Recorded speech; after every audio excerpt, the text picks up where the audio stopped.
Salut Damien, merci de me recevoir ici sur le stand de la marque Production Privée au Vélo Vert Festival ici à Samoëns.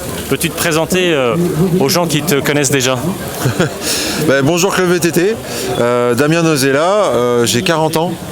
Je suis cofondateur de Production Privée, marque qui a démarré en janvier 2011. Voilà, on est basé en Andorre et on s'éclate à faire des jolis vélos et on s'éclate à ce que les gens prennent du plaisir. Voilà. Merci Damien, merci beaucoup. C'est une production française, des vélos en acier, exclusivement en acier? Alors il y a une partie des vélos qui sont fabriqués dans nos locaux en Andorre, effectivement, et il y en a d'autres qui sont fabriqués chez nos partenaires historiques à Taïwan. Et ce sont des vélos qui sont destinés à l'enduro, enfin aux pratiques de montagne surtout. Ouais. Donc du vélo plaisir essentiellement.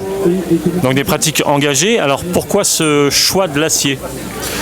Ça reste avant tout des choix techniques, on n'est pas du tout dogmatique. L'acier, ça présente plein d'avantages, surtout à l'échelle de notre petite structure.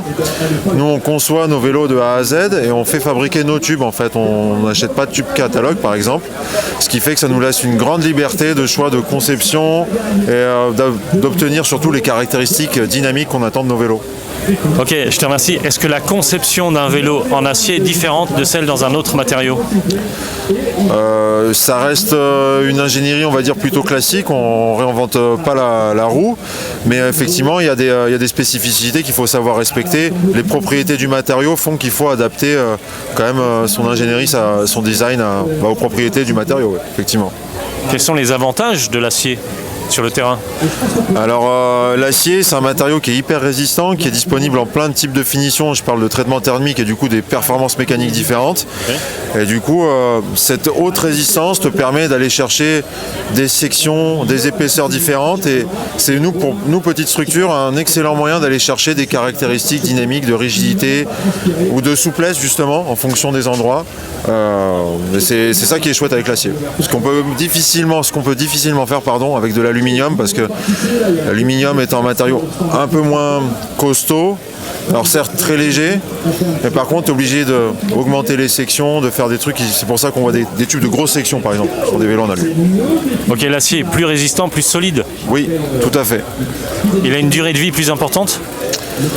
C'est comme tout, quand c'est bien fait, si c'est bien traité, parce que l'acier ça rouille. Okay. L'idée c'est qu'en plus c'est facilement réparable, donc ça fait partie des avantages de l'acier. Ouais.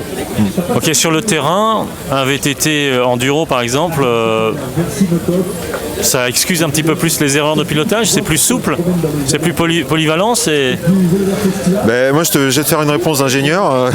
Ça reste que des choix en fait. On peut faire un vélo très rigide en acier, qu'on peut faire une trapanelle aussi. Et non, nous en tout cas, nous chez PP, on s'évertue justement à travailler les qualités du châssis, d'aller chercher le bon point de rigidité.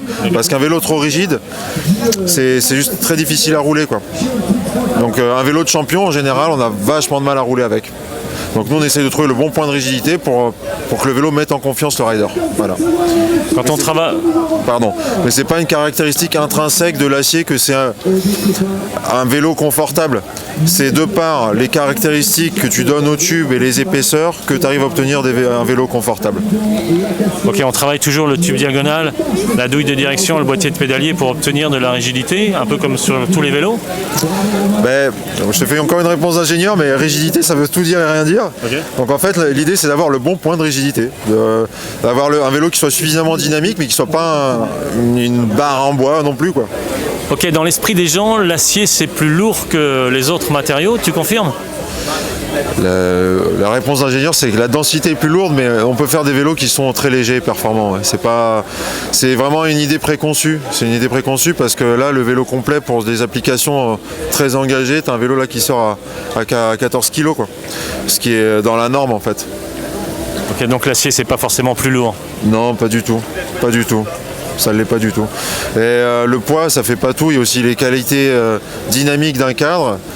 Et le poids, ça fait pas partie forcément des caractéristiques principales qui attribuent une bonne note à un vélo en fait, quoi. En termes de cinématique, vous avez choisi quel type de pivot virtuel? Non, alors du coup, moi j'ai une approche qui est vraiment orientée produit, c'est-à-dire que chaque produit peut avoir une cinématique différente. Là, sur un Shine numéro 5, c'est un monopivot parce qu'en fait, c'est un vélo qu'on a pensé pour être un vélo le plus simple possible, focalisé sur le ride, plutôt que sur l'aspect purement mécanique et performance. Ok, sur les vélos qui sont derrière, on voit quand même qu'il y a des biellettes un peu partout. Oui, tout à fait. Donc là, pour le coup, on est sur un monopivot avec biellette basculeur. On va aller surtout chercher des caractéristiques de suspension, une courbe d'amortissement.